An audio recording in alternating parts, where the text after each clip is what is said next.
OK， 今天给大家录一期 Q&A。那在这期视频里面呢，我会尽量的使用英语 help you to practice your English。第一个，博主是藏族人吗？Do I really look like someone from Tibet？ 还有人问我 Are you from Inner Mongolia？No, actually, I'm native to Hangzhou and I'm a typical 江南美女。OK。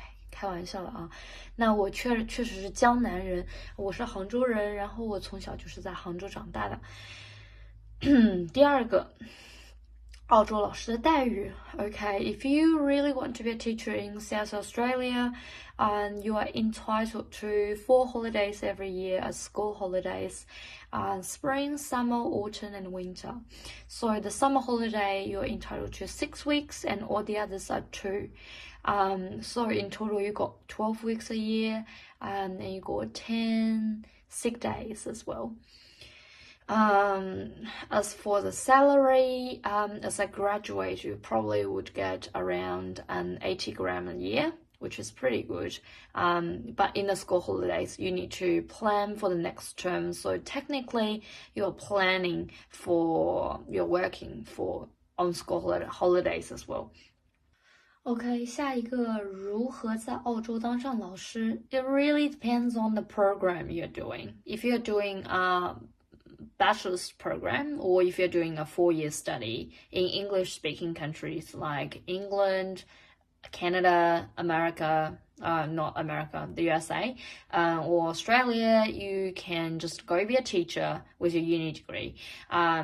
But if you're doing a master program, like what I did, you need to pass an extra language test, which is the IELTS or another English test called ISLPR, which can prove you're good enough to be a teacher. And it's pretty hard. Like for the IELTS, the requirement is 7788 and 2 8s are for speaking and reading.And writing is 7, which is really hard for me because I'm not good at writing at all. 怎么来到澳洲是从小在这边生活吗 I don't know why. I gave people the impression I grew up here, which doesn't make sense at all because I have a really weak vocabulary and I don't really speak lots of Australian slangs. Like I don't speak like a local at all. So I came here 4 years ago, right before COVID, and I'm doing pretty well here.Just chilling, hanging out with cool kids.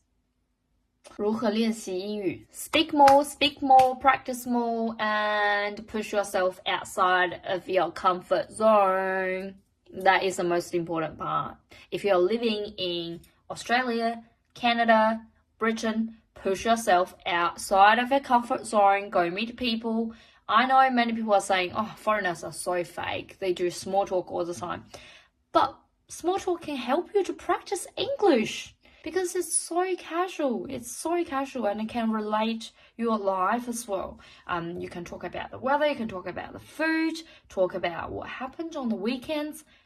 Perfect for practicing English and for you to improve. Okay?